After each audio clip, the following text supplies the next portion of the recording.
नमस्कार, मैं मंजूषा जायसवाल, शासकीय माध्यमिक शाला संबलपुर, डिस्ट्रिक्ट धमतरी, स्टेट छत्तीसगढ़। प्यारे बच्चों, आज हम संज्ञा के बारे में पढ़ेंगे। संज्ञा जो है एक विकारी शब्द है जो लिंग, वचन, काल और कारक के द्वारा परिवर्तन होता है या परिवर्तित होते हैं। प्यारे बच्चों, आपने देखा होगा कि संसार में जितने भी व्यक्ति हैं, जितनी भी वस्तुएं हैं, सबका कोई ना कोई नाम होता है। तो आज हम पढ़ेंगे संज्ञा। तो प्यारे बच्चों, मैंने ये मॉडल बनाया है, तो मॉडल के माध्यम से बताऊंगी मैं कि संज्ञा व उसके भेद को समझाने के लिए मैंने जो ये संगीत वाद्य यंत्र मॉडल बनाया है क्योंकि संज्ञा का उच्चारण करते समय संगीत की मधुरता का आभास होते रहना चाहिए। तो आइए हम शुरू करते हैं संज्ञा प्रकरण। संज्ञा किसी व्यक्ति, वस्तु, स्थान, प्राणी आदि के नाम को हम संज्ञा कहते हैं। फिर से एक बार बताती परिभाषा बच्चों। संज्ञा को हम नाउन भी बोलते हैं अंग्रेजी में। किसी व्यक्ति, वस्तु, स्थान, प्राणी आदि के नाम को संज्ञा कहते हैं। जैसे व्यक्ति राम श्याम, वस्तु खिड़की दरवाजा, प्राणी हाथी घोड़ा, स्थान दिल्ली आगरा, भाव दया करुणा। तो बच्चों, जैसे व्यक्ति का नाम मैंने बताया राम श्याम, राम जाता है, श्याम दिल्ली जाता है, तो जो नाम हो गया वो हमारा संज्ञा है। दिल्ली है वो भी संज्ञा है। वस्तु जैसे आपने देखा घर में, आपने देखा खिड़की, दरवाजा, पंखा, चौक, डस्टर, ये सब हमारा वस्तु हो गया। प्राणी होता है हाथी घोड़ा, स्थान दिल्ली आगरा कलकत्ता, आप और भी नाम दे सकते हैं। भाव दया करुणा क्रोध ईर्ष्या, ये सारी चीजें जो भाव के अंतर्गत आते हैं। आइए अब हम पढ़ेंगे संज्ञा के 5 भेद होते हैं। कौन कौन से 5 भेद होते हैं देखिएगा।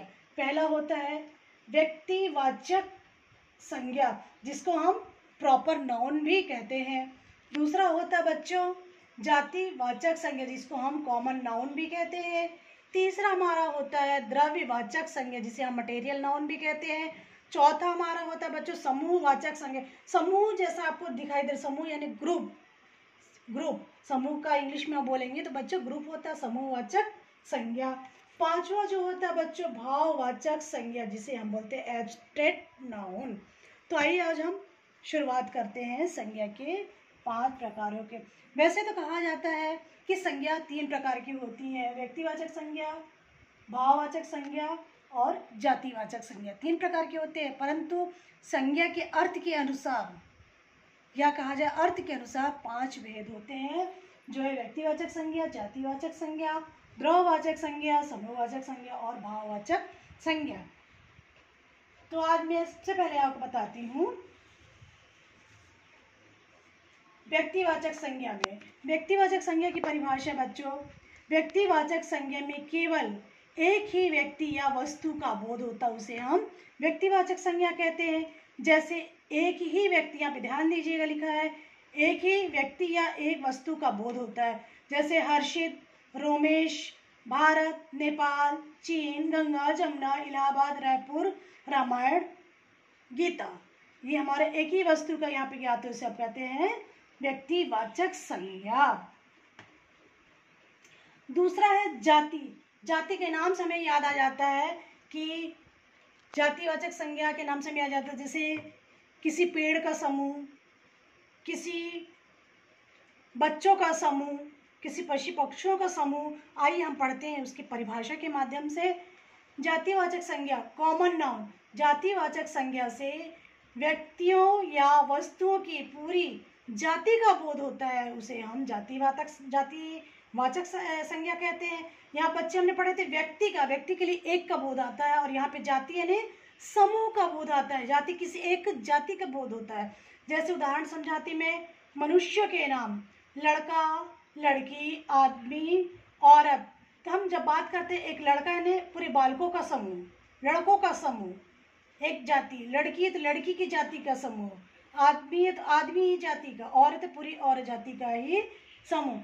पशु पक्षियों, जैसे हम पक्षियों की बात करते हैं, पशु की बात करते हैं तो गाय, गाय की एक ही जाति। घोड़ा, घोड़ा की एक ही जाति। जब हम पक्षियों की बात करते हैं, पूरे तोता की एक जाति, मोर की एक जाति। इसी प्रकार आइए हम वस्तुओं के नाम से भी देख लेते हैं। वस्तुओं के नाम जैसे घर है, घड़ी है, मेज है, कुर्सी है, किताब है। और देख लेते बच्चों, सरल तरीके से और समझाने के लिए आपको व्यवसाय के नाम या पद के अनुसार शिक्षक, लेखक, वकील। तो ये बच्चों मैंने बहुत सारे उदाहरण के माध्यम से आपको जातिवाचक संज्ञा बताने का प्रयास किया। अब हमारा आता है बच्चों द्रव्यवाचक संज्ञा। तो द्रव्यवाचक संज्ञा हम कहते हैं, इसको हम मटेरियल नाउन भी कहते हैं। द्रव्यवाचक संज्ञा उसे कहते हैं,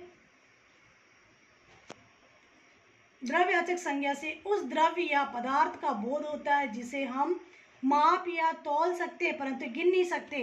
तो इससे बिल्कुल क्लियर हो जाता है बच्चों, आपने साइंस से पढ़ा होगा कि या विज्ञान में पढ़ा होगा कि द्रव्यवाचक पदार्थ हम पढ़ते हैं या पदार्थों की बात हम करते हैं, धातु अधातु की बात करते हैं, और जिसमें हम ठोस, द्रव, गैस की बात करते हैं। ये सारी चीज़ें उसमें संलग्न रहती हैं। उसी प्रकार मैं आपको उदाहरण के माध्यम से समझाती हूँ कि इसमें दिया गया है कि द्रव्यवाचक संज्ञा को हम माप या तौल सकते परंतु गिन नहीं सकते। देखिए कैसे गिन नहीं सकते। द्रव्य यानी पदार्थ, तरल पदार्थ, जैसे धातुओं व खनिजों के नाम सोना, चांदी, लोहा, पीतल, ये सब पूरे हमारे धातु हैं। और तरल पदार्थ हमारे यहाँ खाने पीने की जो वस्तुएं रहती है उसको हम कहते हैं दूध है, पानी है, घी है, जल है।